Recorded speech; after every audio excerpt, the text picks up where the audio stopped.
High above the earth, where the sky was a canvas of endless blue, a little cloud named Lila was born. She wasn't like the other clouds, who were content to drift lazily and take whatever shape the wind decided.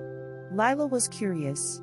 She wanted to know what lay beyond the horizon, what the world below looked like, and why the sun always smiled so warmly.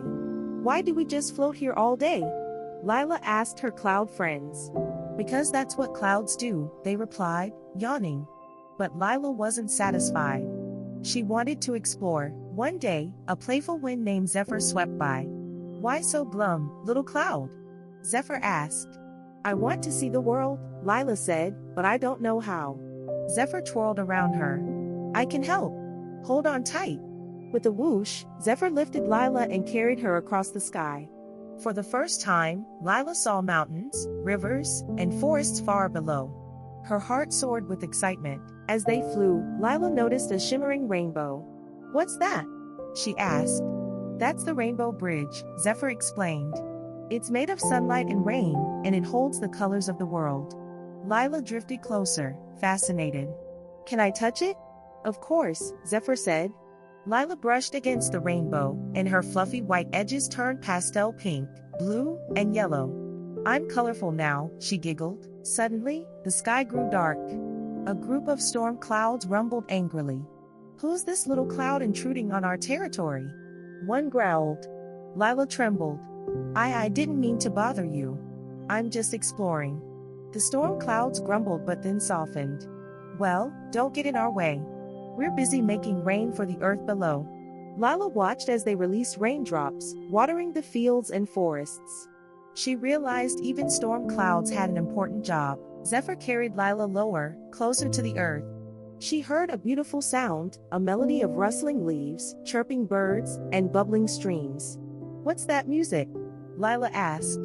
"That's the forest song," Zephyr said. "It's how the trees and animals talk to each other." Lila listened closely, enchanted.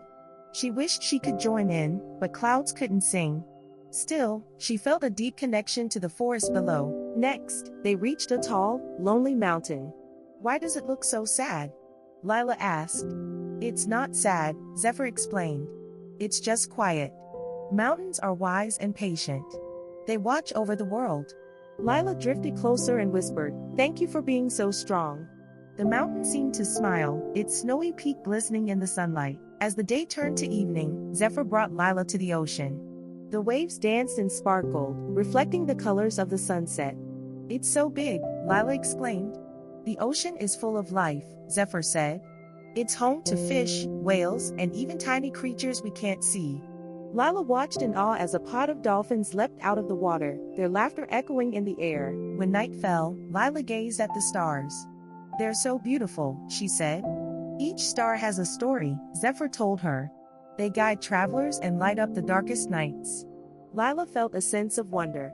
She realized the world was full of magic, from the tiniest star to the vastest ocean. As dawn approached, Lila felt a change within her. She grew heavier, filled with tiny raindrops. "What's happening?" she asked. "You're ready to give back," Zephyr said. "Clouds bring rain to help the earth grow." Lila hesitated but then smiled. She released her raindrops, watching them fall onto the meadow below.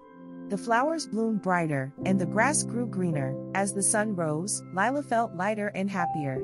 She had explored the world, made new friends, and discovered her purpose. "Thank you, Zephyr," she said. "I'll never stop exploring, but now I know I'm part of something bigger." Zephyr twirled around her. "You're a special cloud, Lila.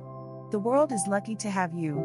And so, Lila continued her adventures, always curious, always kind, and always ready to bring a little rain and a lot of joy to the world below.